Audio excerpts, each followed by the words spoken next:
To speak to Aisha Sarwari, a columnist and a human rights advocate who joins us from the Pakistani capital, Islamabad. Aisha, welcome to the program.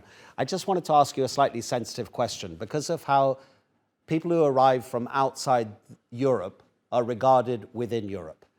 There's a difference, it seems, for governments when someone is a refugee and someone is a migrant. Pakistan is not a country at war. Who are the people leaving Pakistan? It is indeed a very solemn moment. The people leaving Pakistan are obviously people who, are trying to escape economic challenges or poverty or, some parts of conflict. We hear, although it's not certain, that some of these people are from Azad Jammu and Kashmir, which is, a perilous air region.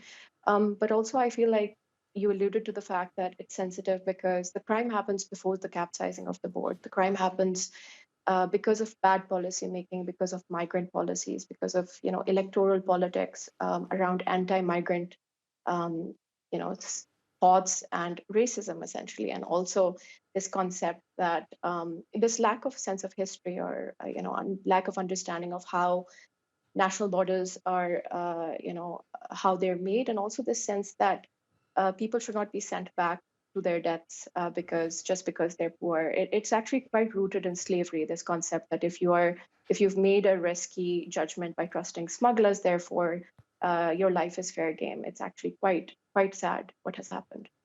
I think there's also a value judgment being made in Europe when news agencies report that the majority of those who died or the majority of those who survived were young men.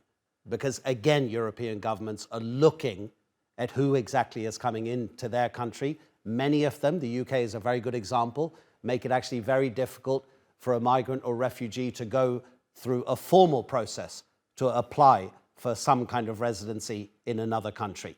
Does Pakistan believe the account coming from the Greek Coast Guard? I think for now it's just the day of mourning because we have lost so many young men. And you alluded to the fact that, yes, there is this anti migrant policy. And when it comes to Islamophobia, it's almost like a no go zone for young men because they're suspect in our parts of the world. But also, I think there's a lot at play here. There's a direct, inverse policing of these sort of like unseaworthy boats and the higher risk that these smugglers take on these boats. So it's almost like in the interest of an anti-migration policy, the policing increases, and therefore it doesn't matter that the lives of a lot of people will be at risk. It's like a means to an end without thinking of the humanitarian cost of this. And by the way, it wasn't just young men. A lot of the reporting that's coming at the lower bunker of the this vessel were women and children.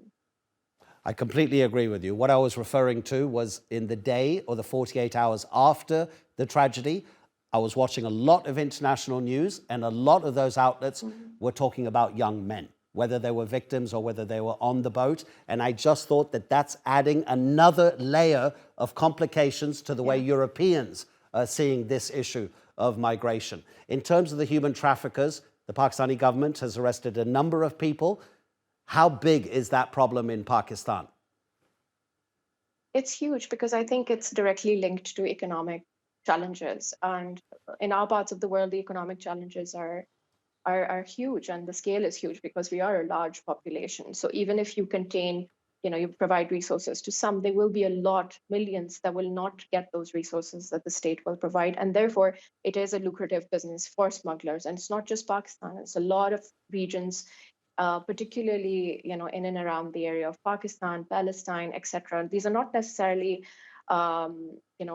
conflict zones, but they're just zones where people are not getting needed resources. So it's almost like there's a part of the world that gets those resources and then contains those resources, forgetting the fact that a lot of the resources that they already have are on the backs of the migrant workers that they are killing.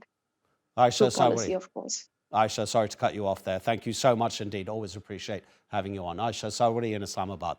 Thank you.